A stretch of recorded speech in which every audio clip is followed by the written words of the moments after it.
80% लोक एकत्र झाल्यावर आता म्हणायचं हे कसं शक्य आहे? पवार साहेब, सुप्रियाताई, अजितदादा, रोहित पवार, सुनेत्रा वैदिक, पुन्हा कोण तो यशवेंद्र पवार, पुन्हा कोण पार्थ पवार, पुन्हा कोण जय पवार. आणि तुम्ही आम्ही जन्म कशाला घेतलाय? मत द्यायला. आणि ह्याने जन्म कशाला घेतलाय? वाहिनी, कारखाना. काय चाललंय काय? मी म्हणाला का पवारावर लय बोलतोय, पवारावर लय बोलतोय, पवारावर लय बोलतोय. बोला मला. त्याशिवाय तुम्हाला शत्रू दाखवल्याशिवाय तुम्ही लढाईच करत. 80% लोक एकत्र झाल्यावर आता म्हणायचं हे कसं शक्य आहे? पवार साहेब, सुप्रियाताई, अजितदादा, रोहित पवार, सुनेत्रा वैदिक, पुन्हा कोण तो यशवेंद्र पवार, पुन्हा कोण पार्थ पवार, पुन्हा कोण जय पवार. आणि तुम्ही आम्ही जन्म कशाला घेतलाय? मत द्यायला. आणि ह्याने जन्म कशाला घेतलाय? वाहिनी, कारखाना. काय चाललंय काय? तुम्ही म्हणाला का पवारावर लय बोलतोय, पवारावर लय बोलतोय, पवारावर लय बोलतोय. बोला मला. त्याशिवाय तुम्हाला शत्रू दाखवल्याशिवाय तुम्ही लढाईच करत. तुमचं नुकसान काय झालं हे सांगितल्याशिवाय तुम्ही उतरतच नाही. आता किती बोलावं? खूप मी आता कन्क्लुजन कडे येईल. माझी तुम्हाला सगळ्या लोकांना हात जोडून कळकळीची विनंती आहे की तुम्ही सगळ्या लोकांनी उद्याच्या पंचायत राजच्या निवडणुकीमध्ये खरा ओबीसी चालवा. 2 पावलं नवनाथजी, 2 पावलं बापराव, 2 पावलं मागे यायचं. काय पंचायतीमध्ये? झाला सरपंच, झाला पंचायती मेंबर, शाळेचं पत्र बसवू, गटारीतली घाण का आणि लाईटीचा बल बसवू. आणि पुन्हा लईच चांगलं काम करतोय म्हणलं की भावकीत भांडण.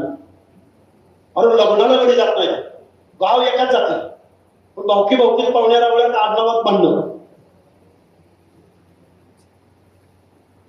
महाराष्ट्राच्या विधानसभेमध्ये तिजोरीची चावी ठेवल्या आणि त्या तिजोरीची चावी नेहमी कोणाकडे आहे? तर ती पवार कुटुंबियांकडे आहे. तुमच्या आमच्यावरती दैन्य, दास्य, दारिद्र्य येण्याचं कारण जे कोण असेल तर ते पवार कुटुंबीय आहे.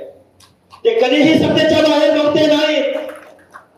आणि अमित शहाची सत्ता आली, पवार साहेबांच वटकान. उद्धव साहेब मुख्यमंत्री झाले, अजितदादा पवारच अर्थमंत्री. एकनाथ शिंदे मुख्यमंत्री झाले, तेच होते काय अर्थमंत्री. आणि पुन्हा देवेंद्र फडणवीस मुख्यमंत्री झाले, अर्थमंत्री अजितदादा पवार. निवडणुका संपल्या की बहादरांचा कारखाना आजारी पडतो.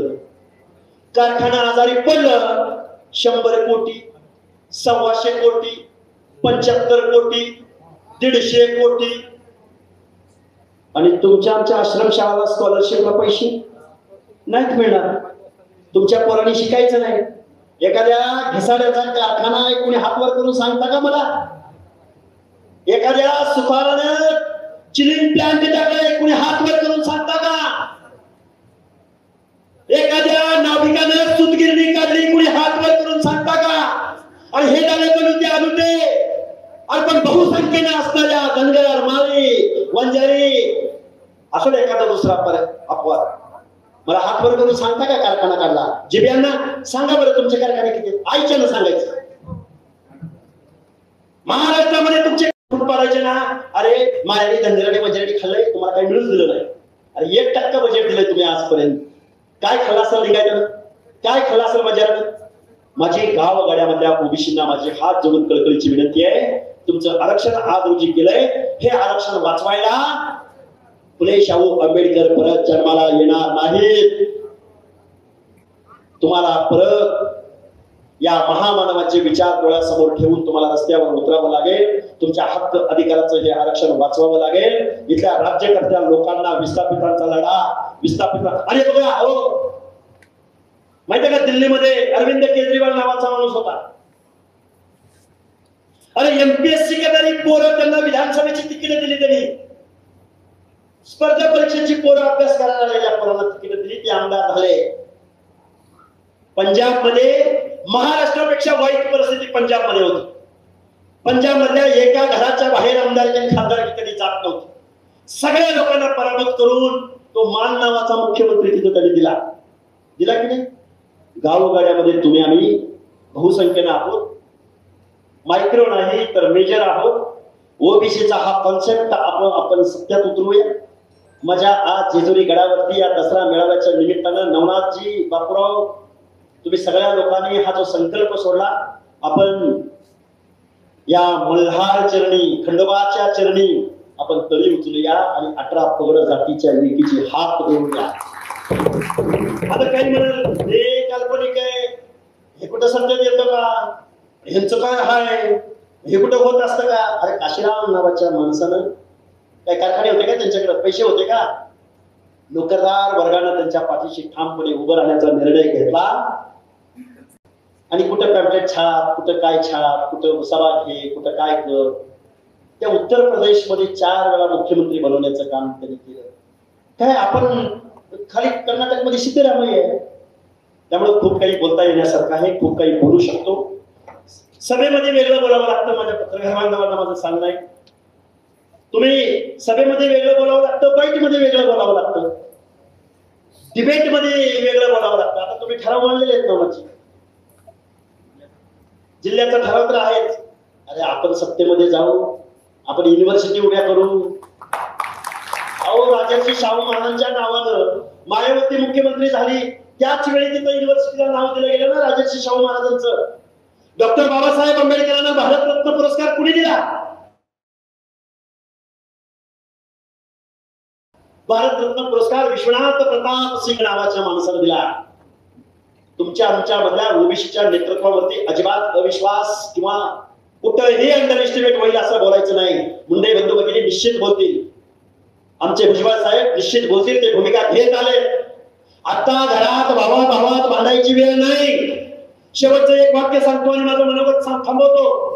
मनोज जरांगे नावाचा खुलचट माणूस आता म्हणतोय, ज्या जातीचा माणूस बोलेल त्याच्या जातीला टार्गेट करायचं. म्हणजे माळ्याचा बोलला की त्याला ओबीसी नेता म्हणायचं नाही, त्याला माळ्याचा म्हणायचं.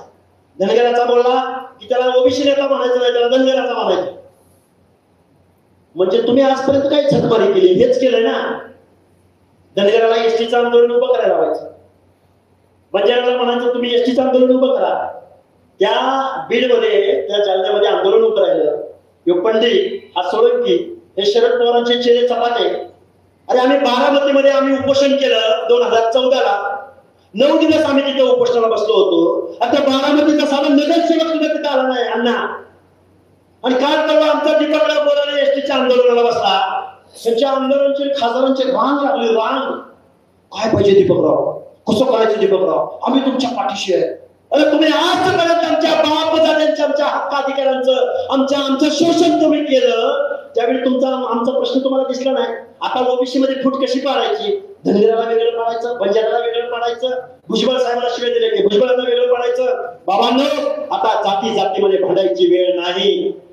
आता पातीसाठी भांडायचं, आता कास्टसाठी भांडायची वेळ नाही.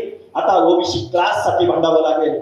डॉक्टर बाबासाहेब आंबेडकरांच्या स्वप्नामधलं तुमच्या आमच्या सर्वांच्या हक्क अधिकाराचं संविधान वाचवावं लागेल.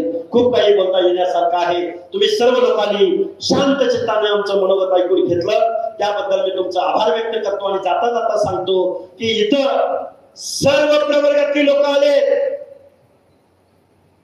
इथं घडशी समाजाच्या लोकांनी आमचा सत्कार केलाय, इथं कुंभार समाजाच्या माणसाने आमचा सत्कार केलाय, इथं वैद्य समाजाच्या माणसाने आमचा सत्कार केलाय.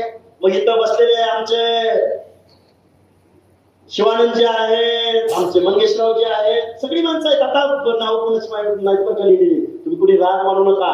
18 पगड जातीचा खऱ्या अर्थानं हा जेजुरीच्या सोनेरी नगरीमध्ये आत्मभान देणारा, स्वाभिमान जागृत करणारा, बाबासाहेबांचं संविधान आणि निवडणुकीमध्ये तुमची आमची वृत्ती, तुमची आमची दिशा कशी असली पाहिजे हे वास्तव आम्ही तुमच्या समोर मांडण्याचा प्रयत्न केलाय.